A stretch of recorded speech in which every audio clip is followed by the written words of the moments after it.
Ni kama unakaa kwenu ulitumia taa hizi taa za chemlizi, ndugu yangu jitathmini, la sivyo wewe umeambiwa ulinde nyumba ya ulisi, au la sivyo ukae wahudumie wazee ambao waweza unakaa nao nyumbani.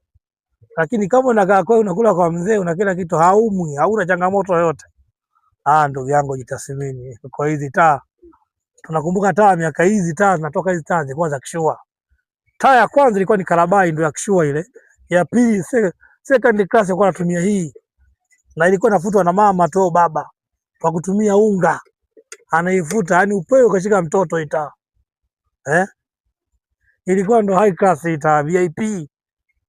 Wachezea taa wewe, cheki na bonyeza. Tunaiuza hii $5. Cheki taa jamani, hii ilikuwa ya kishua, inakaa inafanya kazi taa, bonge la taa.